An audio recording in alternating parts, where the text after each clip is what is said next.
Bonjour à tous, vous êtes donc sur notre Discord de l'association Tolkien Deal. On reçoit plus ou moins ce soir Laura Martin-Gomez. Je dis plus ou moins parce qu'évidemment elle est chez elle. Elle va nous présenter ce soir ses travaux de thèse. Je vais juste reprendre un petit peu son profil avant de lui laisser la parole. Donc Laura est donc docteur puisqu'elle a fait une thèse sur Tolkien, mais avant ça, donc elle a une agrégation d'anglais depuis 2012. Laura, tu me reprends si je dis des bêtises. Oui, bien sûr. Elle a notamment travaillé sur Tolkien pendant son master déjà.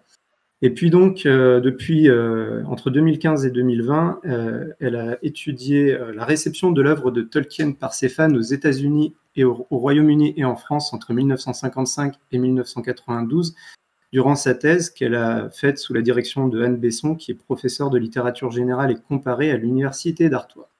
Et accessoirement, elle est aussi depuis très longtemps au conseil d'administration de Tolkien Deal et depuis cette année la présidente de l'association.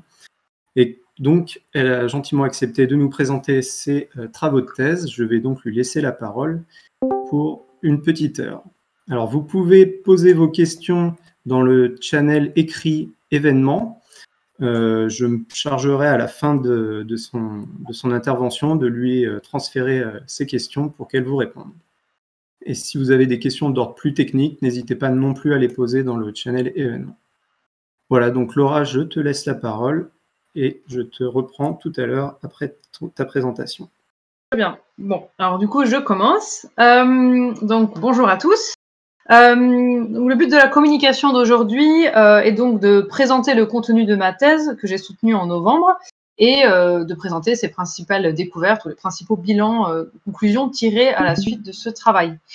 Donc le titre, Vivien l'a rappelé, il est affiché là à l'écran et donc je vais vous présenter ce dont on va discuter aujourd'hui. Donc au programme, je vais d'abord parler du projet de thèse et de la méthodologie suivie pour ce projet de recherche. Ensuite, je vous parlerai du contenu de ma thèse, c'est-à-dire chapitre par chapitre, je vous résumerai ce dont je traite dans ma thèse. Et enfin, je ferai un petit résumé des bilans de cette recherche.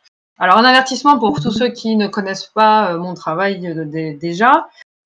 Évidemment, puisqu'il s'agit d'un travail de recherche, ceci n'est pas exhaustif. Les résultats ne sont pas exhaustifs, ma recherche n'est pas exhaustive. Tout ceci est limité par le temps disponible, le temps que j'avais à ma disposition, par l'espace du manuscrit proposé par un manuscrit de thèse, et aussi par la limite d'accès aux sources, puisqu'évidemment, il faut pouvoir se déplacer, pouvoir contacter les bonnes personnes et pouvoir aussi lire la langue dans laquelle sont produits les documents. Donc voilà, donc cet avertissement donné, on va pouvoir commencer par le premier aspect qui est donc les origines du projet et la méthodologie suivie.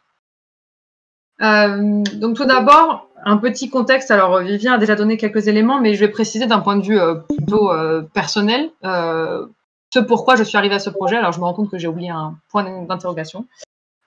C'est pas grave. Donc j'ai effectivement commencé ma carrière d'enseignante en 2012, d'enseignante d'anglais, après avoir et le début de l'enseignement a été un peu un choc après les années d'études, puisque intellectuellement, c'est tout de même pas tout à fait la même stimulation. Et j'ai envisagé à ce moment-là de reprendre les études, mais j'avais la barrière d'un souvenir d'un master qui s'était assez mal déroulé.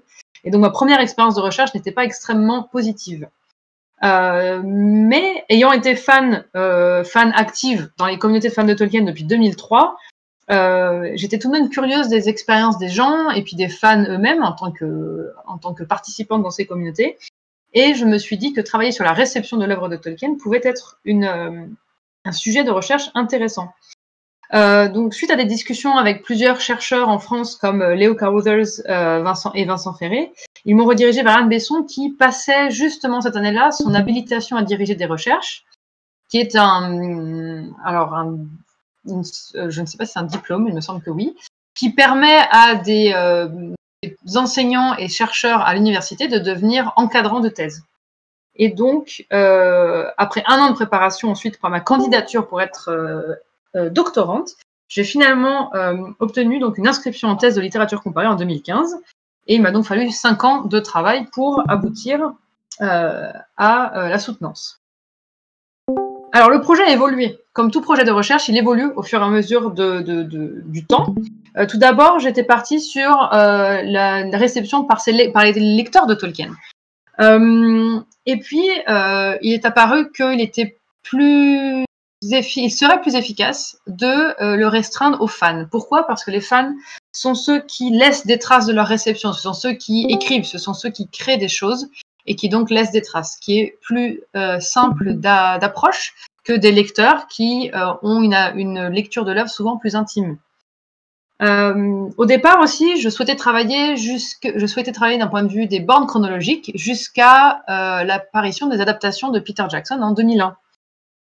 Parce que je partais d'un présupposé qui était que que Internet se développait uniquement à ce moment-là. Or, j'ai réalisé que les fans de Tolkien étaient actifs sur la toile depuis bien plus longtemps. Or, je souhaitais éviter d'avoir un corpus de documentation, témoignages de fans, etc., en ligne, ce qui rajoutait encore plus de documentation. Et donc, j'ai restreint et je me suis donc bornée à 1992, qui correspond symboliquement au centenaire de la naissance de Tolkien. Et à des événements universitaires importants avec un colloque organisé à Oxford qui a été extrêmement important. Donc, quelles sont mes sources? J'ai donc beaucoup travaillé en ligne, fait beaucoup de recherches en ligne. Il y a énormément de ressources importantes sur Internet, beaucoup de compilations, de mise en ligne, de scans, de documentation qui remontent jusqu'aux années 30 par des fans de science-fiction en particulier. Mais j'ai particulièrement travaillé donc sur 2 corpus principaux. Donc tout d'abord les témoignages de fans à travers des formulaires en ligne, des appels à témoignages sur des forums, sur les réseaux sociaux. Mais aussi mon deuxième corpus a été les fanzines eux-mêmes. Donc les fanzines, ce sont des publications amateurs, souvent produites par des fans, donc des communautés de fans, mais parfois par des individus. Ces fanzines existent depuis en tant que format depuis les années 30 au moins, et beaucoup ont traité donc de Tolkien. Ces collections de fanzines peuvent être à la fois dans des universités, dans des bibliothèques, comme c'est le cas de la Gary Unwell Collection, qui est à la Marquette University, là où se trouvent la plupart des manuscrits de Tolkien, ou il peut s'agir de collections privées, ce qui a été le cas pour mes recherches. J'ai eu accès à des collections privées de Charles Node pour les publications britanniques, et au fanzine de Didier Willis pour les publications françaises. Donc voilà la présentation de la méthodologie, des sources auxquelles j'ai eu accès et qui m'ont permis donc de produire mon travail de thèse. Je vais donc à présent vous parler de ce que j'ai écrit. Donc c'est de ce qui est donc présenté dans ma thèse. Donc la première partie est plutôt orientée histoire. Donc c'est plutôt je retrace plutôt l'histoire des fandoms. Et donc le premier chapitre, c'est sur le fandom américain. Je me suis focalisée sur la formation du fandom, des communautés, depuis les premiers textes dans les fanzines jusqu'aux communautés plus ou moins établies, installées dans les années 80. Il faut donc savoir que la première réception de Tolkien est issue du fandom de science-fiction. Ainsi, la première association dédiée à l'œuvre de Tolkien, consacrée à l'œuvre de Tolkien, est The Fellowship of the Ring. Elle date de 1960, a été créée en Californie. Certains textes connus parmi les fans de Tolkien datent de cette époque-là, comme par exemple le poème publié par Ted Johnston dans All Mimsy. Mais il y a d'autres textes qui sont moins connus, comme des textes de Ted Johnston aussi, qui ont été publiés dès 1959 et qui traitaient de l'adaptation du Seigneur des Anneaux au cinéma. Donc ces premiers textes que j'ai retracés traitent donc de l'adaptation du Seigneur des Anneaux au cinéma comme étant un projet éventuel. Ces textes ont été publiés dans le fanzine Sci-Fi en 1959. Un deuxième moment de la réception est quelques années plus tard, à partir de 1965, avec la création de la Tolkien Society of America à New York, et de la Mythopoeic Society qui a été créée en Californie. Donc ces nouvelles associations, qui vont avoir énormément d'impact, sont surtout composées d'étudiants, tout autant ou presque plus finalement que de fans de science-fiction, comme dans la première réception, pourrait-on dire. Il y a donc un véritable déplacement du fandom vers les universités ou les sphères académiques.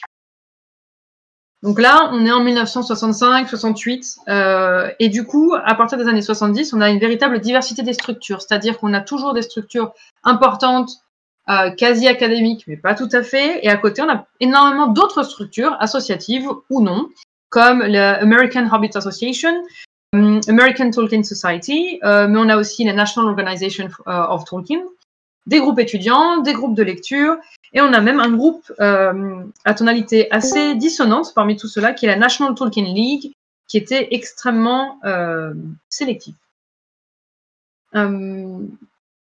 Et donc, cela nous amène au chapitre 2. Donc, le fandom britannique. Je me suis focalisée en particulier sur le moment de la formation et de la création de la Tolkien Society. Mais je traite aussi d'un moment important qui précède l'existence de la Tolkien Society, pour le premier fanzine a priori qui traite de l'œuvre de Tolkien exclusivement, qui est le Nazgul's Bane, publié par Ken Cheslin en 1960, à partir de 1960, mais qui consistait uniquement en un écho, entre guillemets, du fandom américain. C'est-à-dire que Ken Cheslin, dans ce fanzine, se présentait comme correspondant de The Fellowship of the Ring aux États-Unis. Donc ce fanzine n'a pas donné lieu à beaucoup de publications, en écho à la structure américaine de Fellowship of the Ring qui a publié assez peu de numéros finalement. Et donc cette publication disparaît assez rapidement. En 1968, donc juste avant la création de la Tolkien Society, qui date de 1969, un fanzine intitulé The Middle Earth Worm, c'est-à-dire qui consiste en un jeu de mots entre Middle Earth, la Terre du Milieu, et Earthworm, qui est le ver de terre. Et puis donc ce fanzine est donc lancé en 1968 par Archie Mercer, qui était un fan de science-fiction très connu. Ce fanzine est d'abord lancé comme un écho à la Tolkien Society of America, comme le correspondant de la Tolkien Society of America, et puis devient très rapidement indépendant avec la disparition de cette association aux États-Unis, et devient le lieu de rencontre de tous les fans britanniques qui s'envoient des lettres à travers ce fanzine. Et c'est dans ce fanzine qu'apparaît une des premières mentions de la nécessité d'une Tolkien Society qui serait spécifiquement britannique. Celle-ci est donc lancée à la toute fin de l'année 1969, début année 1970, par Vera Chapman, qui était une secrétaire retraitée, et qui regroupe donc les bonnes volontés prêtes à lancer l'association. Celle-ci a connu énormément de difficultés dans ses 3-4 premières années, autour d'abord d'une constitution qu'ils n'arrivaient pas à voter, autour de la difficulté à payer les gens qui impriment et dupliquent et envoient par la poste les différents fanzines, autour de la difficulté aussi à garder des éditeurs, puisque certains éditent un fanzine, et puis au bout de 2 numéros, se lassent, on n'a plus le temps, etc., change la vie. Et donc il y a une diversité de publications, de noms de publications qui est très importante dans les premières années. Donc il est très difficile, dans les premières années de la Tolkien Society, de s'y retrouver, tout simplement. Il y a quelques débats internes aussi à la Tolkien Society qui rend difficile, disons, l'identité de l'association au départ, avec par exemple des débats autour de l'acceptation ou non de la réappropriation de l'œuvre de Tolkien par les hippies, puisque c'est le moment du mouvement hippie. Donc voilà, il y a quelques débats à ce moment-là qui sont intéressants au moment de la constitution de cette association qui est aujourd'hui majeure. Je me suis ensuite focalisée sur la France. Donc pour un petit rappel, donc la traduction du Hobbit date de 1969, donc on est déjà, vous voyez, la traduction du Hobbit date de à peu près la création de la Tolkien Society, tandis que Le Seigneur des Anneaux est traduit pour la première fois en français en 1972-1973. Donc on a déjà un décalage en termes de date de traduction. Et on a aussi un décalage important avec la première association connue sur l'œuvre de Tolkien qui date ensuite de 1987. Cependant, avant cette association, il y a déjà eu quelques textes universitaires, des textes publiés dans des magazines obscurs comme La Tour Saint-Jacques par un texte de Louis Brouillet, publié en 1958, donc très peu de temps après la publication du Seigneur des Anneaux. Mais avec la publication du volume Admiration de Jacques Berger chez Christian Bourgois, le mouvement est enfin lancé pour la traduction de Tolkien en français. À l'époque déjà, et même avant la traduction, il y avait des fans français, des lecteurs français de Tolkien qui contactaient de façon complètement indépendante, autonome, la Tolkien Society. ce qui nous laisse envisager le fait qu'un lectorat français de l'œuvre de Tolkien en version originale existait déjà avant la traduction. Dans les années 70, Tolkien est lu dans les cercles hippies, parmi les étudiants, les lycéens, et avec les années 80, parmi les joueurs de jeux de rôle. La faculté des études elfiques, la première association connue de Tolkien sur l'étude de l'œuvre de Tolkien en France, est donc créée en 1987. Comme le nom l'indique, faculté des études elfiques, il s'agit d'une structure avec une imitation de la structure académique, avec une organisation par chaire d'études, du coup. Et cette association est menée par Edward Kloczko, figure d'autorité et vraiment le meneur de cette association, de ce groupe de fans.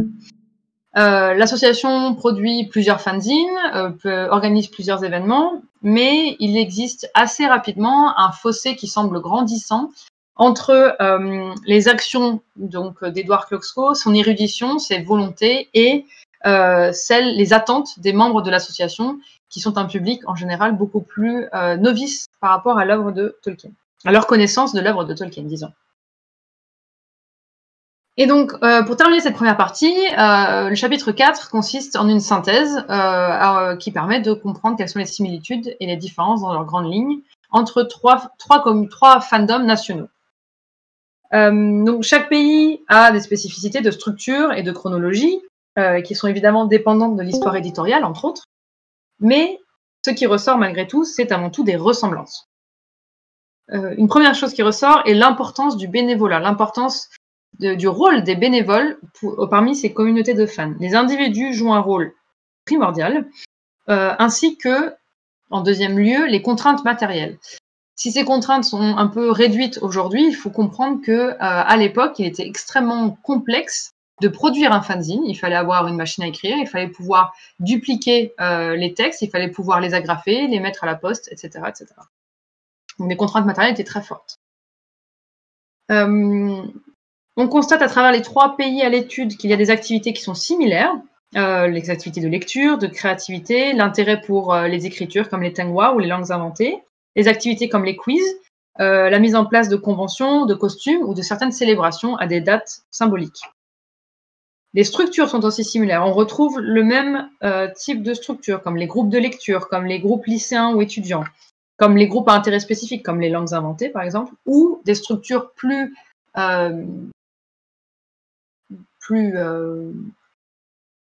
organisées, disons, comme les associations.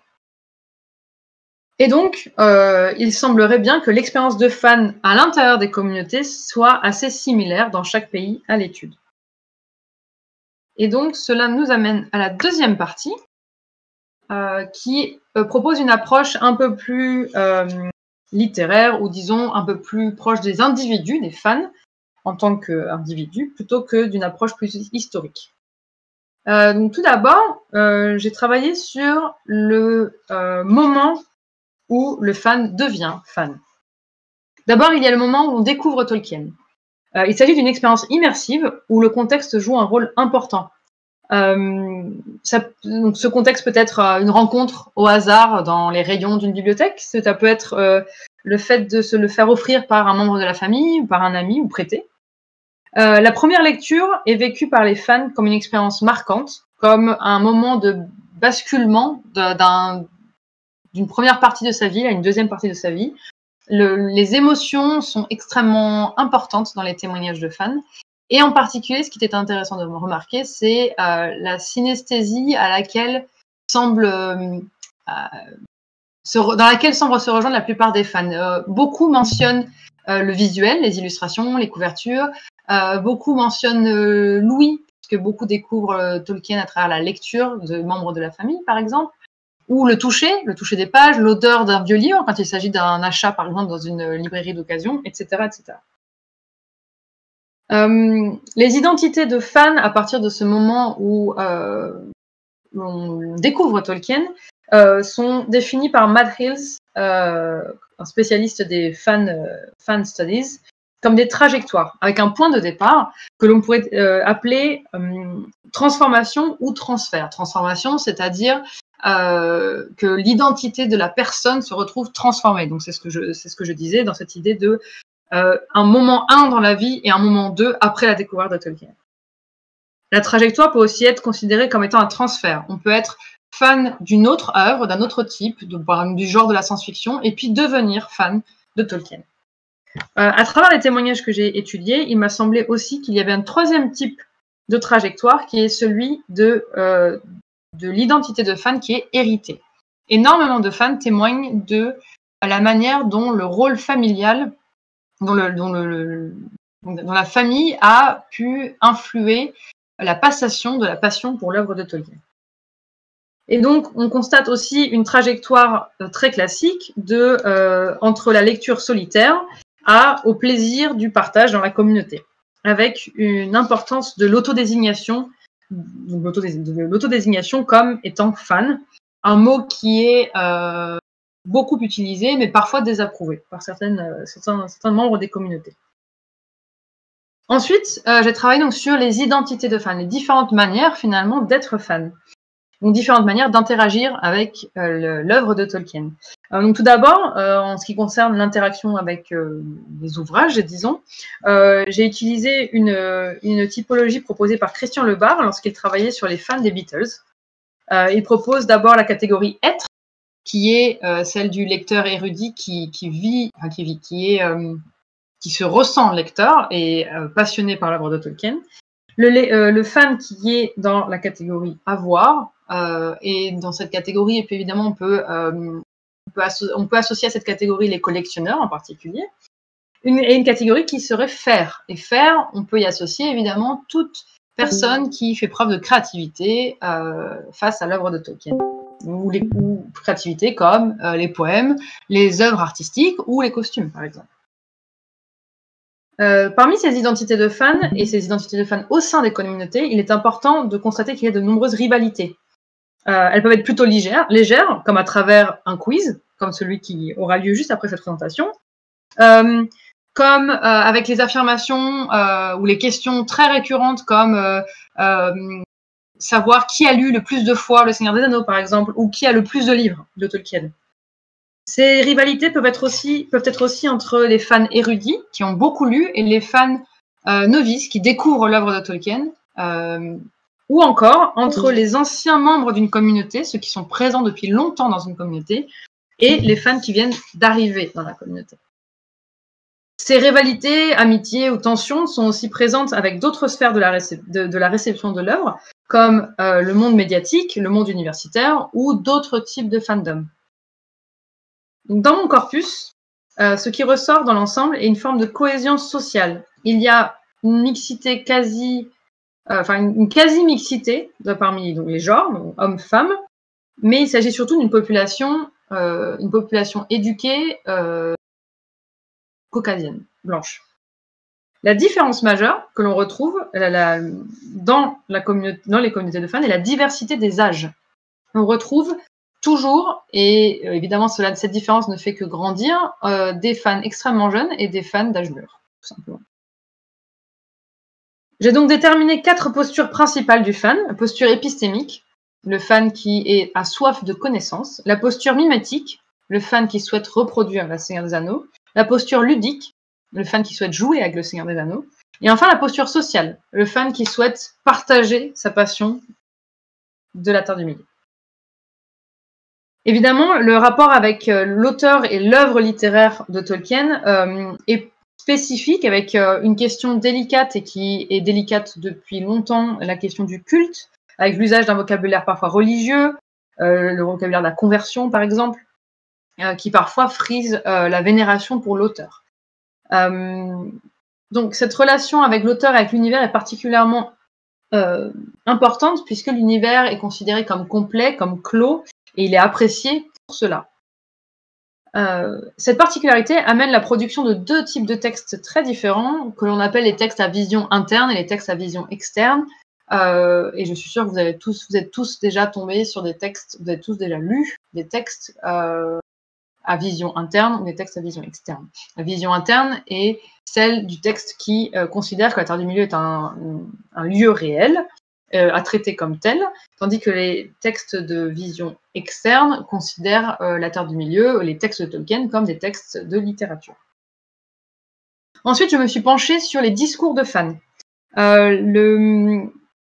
Donc, je me suis penchée sur le langage utilisé dans les communautés. Énormément d'acronymes sont utilisés, ce qu'on appelle en anglais le fan speech, c'est-à-dire l'usage de termes très spécifiques aux communautés de fans, d'abord inspirés ou tirés du monde de la science-fiction, comme le terme de letter of comment, toujours abrégé en LOC, L-O-C, qui signifie simplement courrier des lecteurs, enfin une lettre d'un lecteur, ou le verbe gaffiate, par exemple, qui signifie get away from it all, de mémoire, qui signifie donc s'éloigner du fandom. L'usage de ce langage spécifique peut à la fois être inclusif, quand il s'agit d'utiliser des références communes avec les autres membres de la communauté, comme par exemple lorsqu'on parle de la méchanceté de Sauron, par exemple, ou du fait que le terme elfique est en général plutôt positif, par exemple. Mais cet usage peut aussi être exclusif, puisque parfois la communication avec des nouveaux arrivants peut être entravée. Donc, les noms propres issus de la Terre du Milieu, donc issus de l'œuvre de Tolkien, jouent un rôle extrêmement important pour les fans. Ces noms sont utilisés souvent comme pseudonymes pour refléter l'identité du fan. Ils servent aussi à nommer les lieux, à nommer des gens, à nommer des découvertes, en particulier en astrophysique, par exemple, ou en informatique. Et donc est utilisé au sein du fandom, par exemple pour nommer des associations ou des rôles des membres, comme ici à Tolkien Deal, par exemple. Mais il est aussi utilisé dans la vraie vie pour nommer sa maison, pour nommer ses animaux de compagnie, etc. J'ai donc aussi proposé une typologie des discours en traitant des textes épistémiques, les articles, les essais, comme étant une manière de prolonger la fiction. J'ai parlé de la fanfiction aussi comme une manière de multiplier les points de vue sur la Terre du Milieu. Et enfin, il y a énormément de textes de production qui montrent que l'interaction avec la Terre du Milieu est perçue comme un jeu sérieux. Et pour terminer, le dernier chapitre traite du fandom en réaction. Donc le fandom, par définition, est du côté de la réception, puisqu'ils ne produisent pas le texte original, ils reçoivent d'abord le texte de Tolkien. Et donc par définition, le fandom est d'abord secondaire, en réaction. Donc ceci se perçoit particulièrement, par exemple, au moment donné où il y a des rumeurs. Les rumeurs circulent dans les communautés de fans, en particulier sur les questions des droits et des adaptations cinématographiques, et ce depuis les années 60. Mais aussi pour les questions d'attente de publication, en particulier avant la publication du Silmarillion, il y a énormément donc d'effets d'attente puisque l'ouvrage a été effectivement attendu par les lecteurs pendant près de 20 ans. Les fans, les communautés de fans jouent aussi le rôle de critique. Ils décortiquent les éditions, les erreurs, contactent l'auteur, contactent les éditeurs, toujours dans un objectif de parvenir à une édition qui serait parfaite. Les fans, par rapport à l'œuvre, cherchent aussi à identifier, les personnages, les événements, et donc spéculent en permanence. Il semblerait qu'ils souhaitent classer ou identifier donc les ouvrages, par exemple. Il y a eu des débats sur la définition du Seigneur des Anneaux comme un roman, par exemple, ou sur les personnages. Nous connaissons tous le fameux débat autour de l'identité de Tom Bombadil, par exemple, ou sur la problématique d'avoir 2 Glorfindel. Enfin, cette spéculation porte évidemment sur la narration, puisque on ne se lasse pas de problématiques comme qu'est-il arrivé aux Entes femmes, par exemple.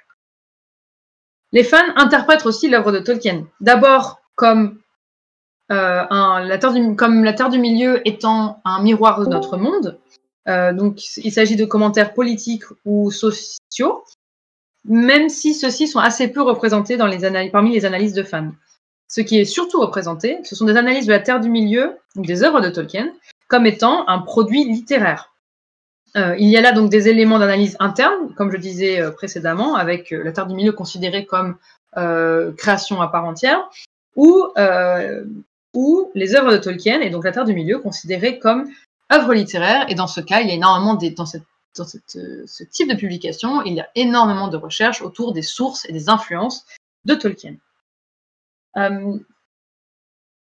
Les textes de Tolkien sont aussi perçus comme étant des sources importantes de réflexion et d'émotion. Les fans discutent énormément des questions morales, spirituelles ou émotionnelles autour des thèmes du pouvoir, de la corruption, du bien et du mal, de la mortalité. et n'hésitent pas à s'identifier ou à créer des parallèles entre leur propre vie et des personnages ou des situations issues de la fiction. Donc voilà les 8 chapitres que j'ai développés dans ma thèse. Maintenant, et pour terminer, quel bilan peut-on tirer de tout cela? Donc tout d'abord, si l'on parle des fandoms. Donc d'un point de vue des histoires des fandoms, il est intéressant de voir que les premiers textes étaient bien de Ted Johnston, mais n'étaient pas forcément le poème qui a été déclaré comme le premier texte sur Le Seigneur des Anneaux, puisque les textes que j'ai retrouvés dans Sci-Fi précèdent le poème de quelques mois. Enfin, il est intéressant de redécouvrir le rôle de The Middle-earth Worm comme étant à l'origine de l'existence de la Tolkien Society.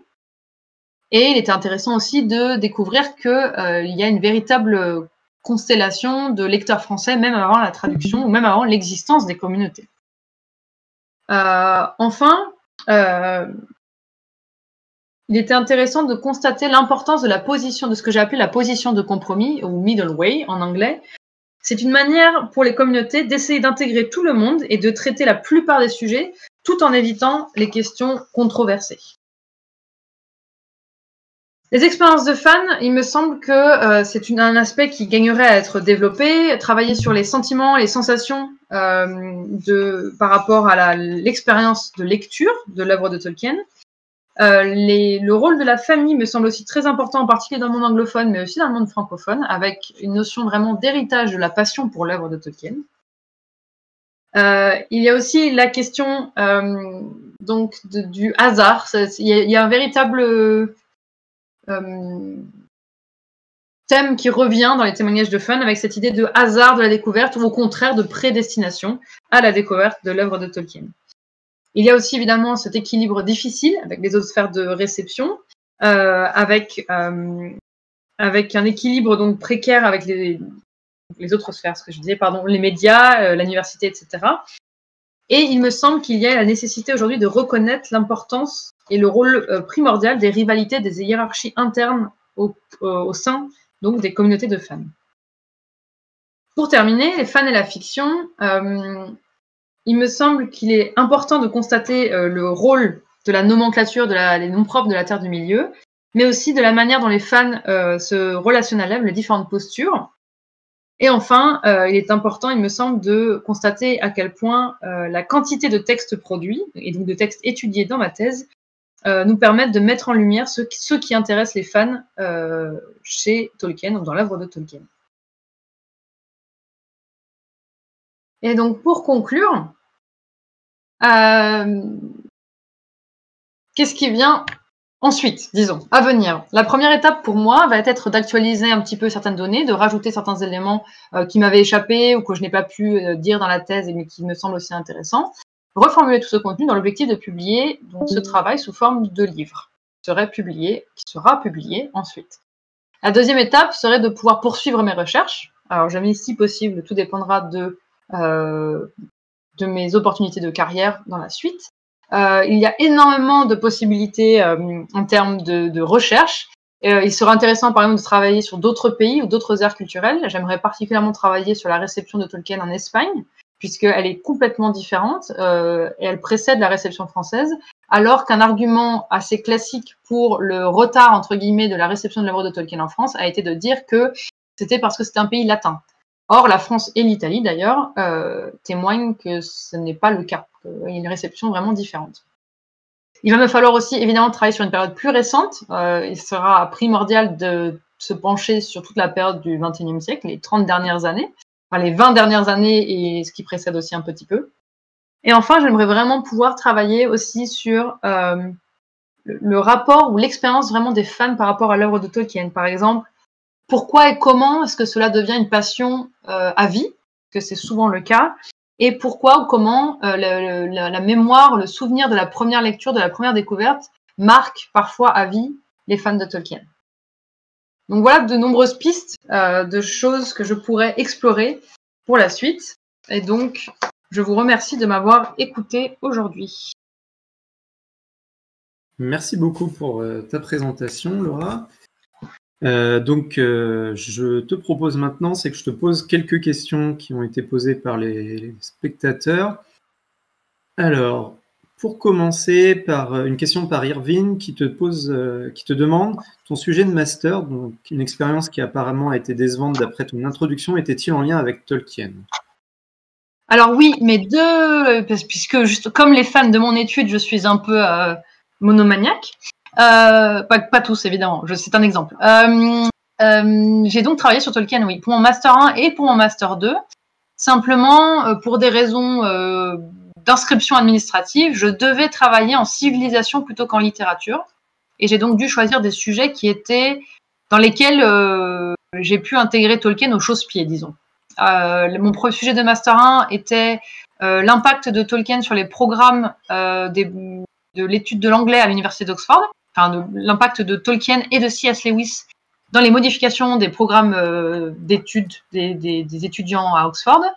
Et mon Master 2 traitait de l'enfance de Tolkien à Birmingham. Donc j'ai travaillé sur le contexte dans lequel Tolkien a grandi à Birmingham au début du siècle.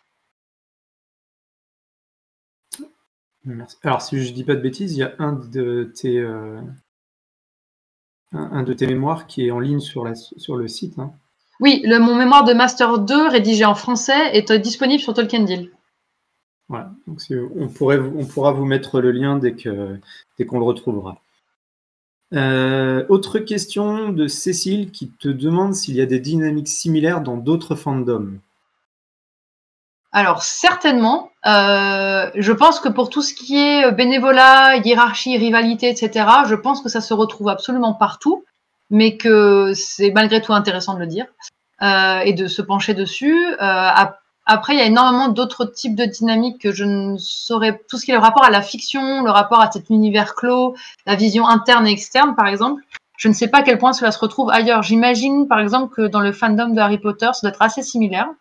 Mais je ne me suis pas penchée sur la question. Je n'ai pas du tout eu l'occasion d'aller travailler sur d'autres fandoms, à part, disons, à la marge sur le fandom de science-fiction dans les années 50 et 60, lorsque je cherchais de la documentation qui traitait de Tolkien. D'accord. Alors, question subsidiaire de Cécile, est-ce qu'il y a des choses propres à ce fandom? J'imagine que la réponse doit être la même, du coup. Alors, je pensais l'avoir dit, mais du coup, moi, je pense qu'une des particularités, c'est... Alors, je l'ai peut-être pas assez souligné, effectivement. Une des particularités, quand même, je pense, c'est... Alors, comment le dire déjà, l'importance de deux types de textes, qui seraient les textes internes et les textes externes. Je pense que c'est quand même assez particulier à Tolkien, même si, comme je disais, peut-être que dans le fandom Harry Potter, on retrouve la même chose, mais je ne suis pas sûre. Et aussi, je pense que le rapport à l'auteur est assez singulier. Il y a vraiment un rapport de respect pour Tolkien et de respect pour ses publications comme étant les publications canoniques, avec, dans les années 80 et 90, des débats autour de faut-il accepter les publications de Christopher Tolkien comme étant des textes canoniques, etc. Donc il y a vraiment un rapport aussi à l'auteur, je pense, qui est assez important. Et à l'époque, aujourd'hui par exemple, où la place de l'auteur est complètement effacée derrière toutes les productions médiatiques, où en général il y a plusieurs auteurs, comme dans les séries ou les films.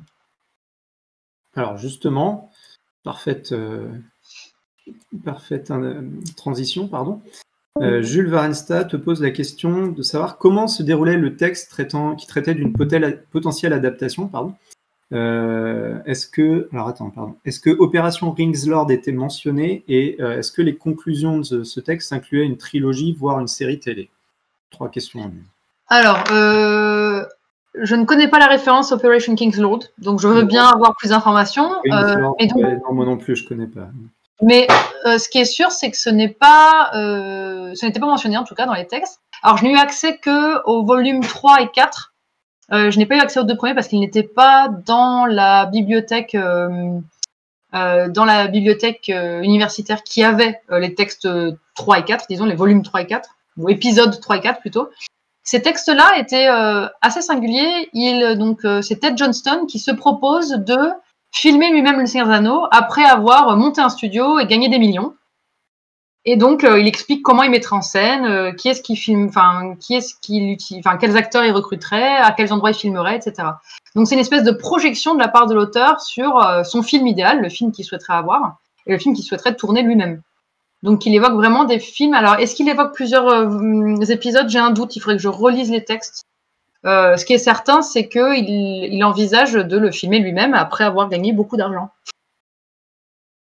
Alors pour préciser, apparemment, le terme Opération Ringslord, c'est le nom du pitch de film qui a été écrit par Zimmerman et que Tolkien, dans ses lettres, démonte point par point. Je me souvenais pas qu'il y avait ce nom particulier pour. Alors oui, du coup oui. Alors du coup maintenant que j'ai le lien, oui. En fait, le postulat de départ de Ted Johnston dans ses textes, c'est de dire il y a un fan, Zimmerman, qui a voulu écrire un scénario, sauf que ce scénario finalement n'est pas accepté, et donc les droits sont vendus ou vont être vendus, mais personne n'est prêt à le faire. Donc qu'est-ce que nous pouvons faire? Donc justement, c'est même quasiment le déclencheur en fait, le fait que le scénario ne soit pas accepté, ne soit pas, tombe à l'abandon, disons, soit laissé de côté. C'est ça qui déclenche chez Ted Johnston sa propre volonté de filmer Le Seigneur des Anneaux. D'accord. Alors moi j'ai une question, en attendant qu'il y en ait d'autres qui soient posées.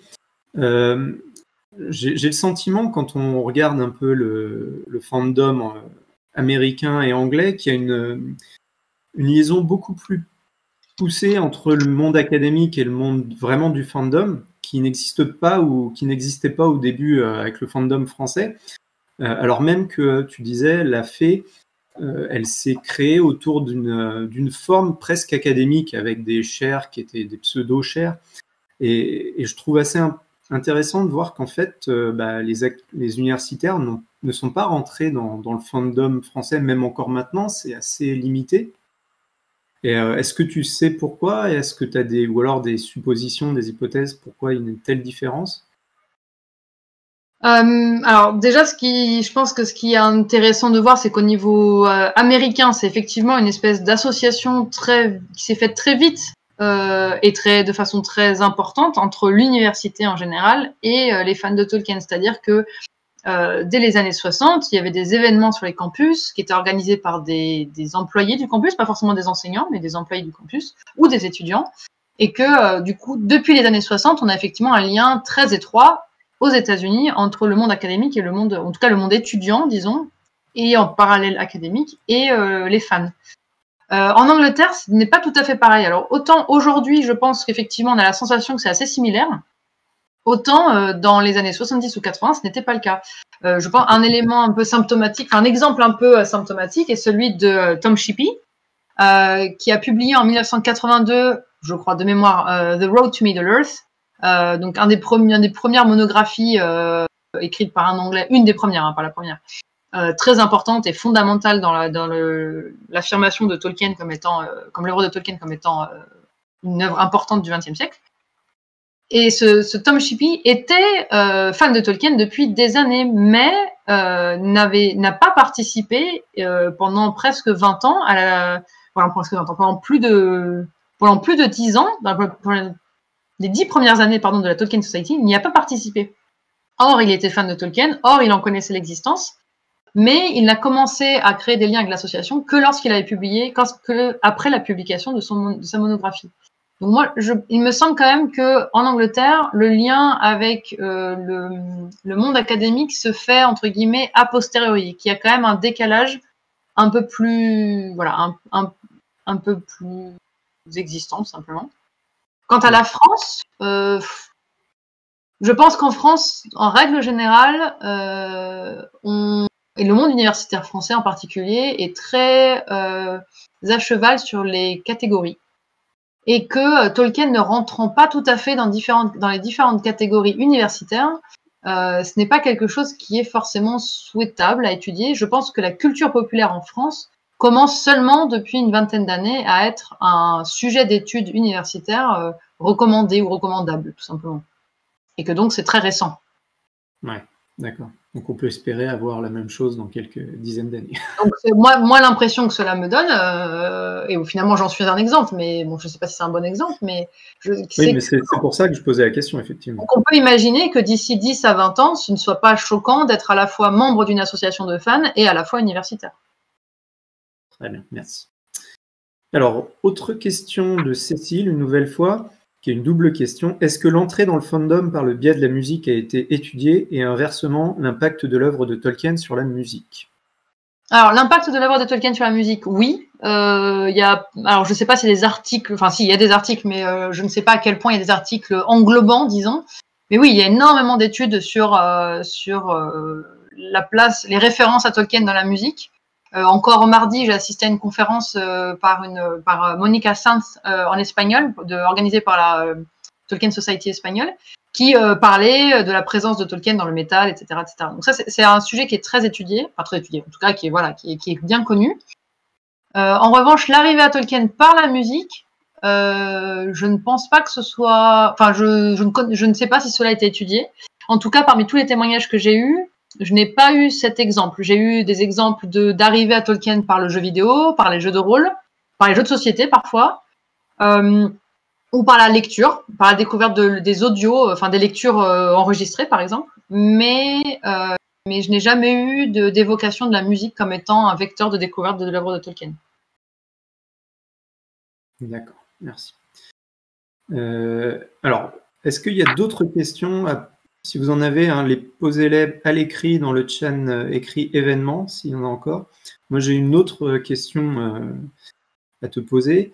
C'est celle de ton rapport à ta thèse. Maintenant que tu es présidente de Tolkien Deal, comment je peux dire ça?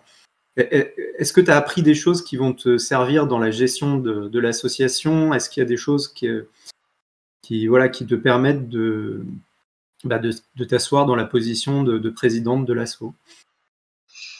Je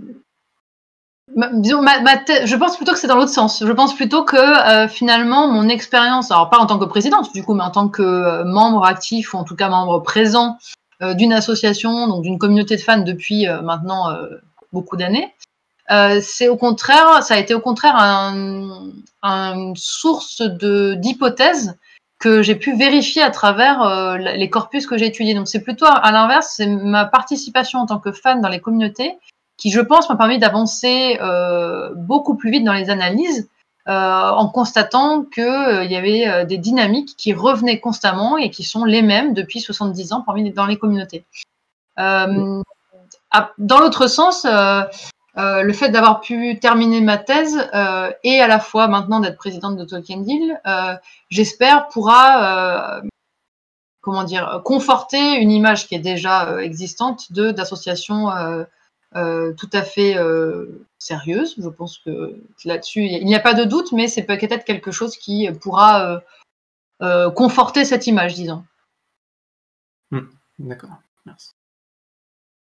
Alors, dernier appel pour des questions. J'en ai pas eu à l'écrit, donc si personne ne se manifeste, je pense qu'on va pouvoir clore cette intervention. Pas d'autres questions, non? Personne? Une fois, deux fois, 3 fois, non.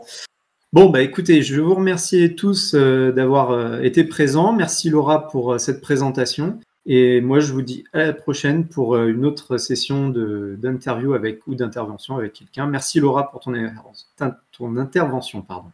Merci.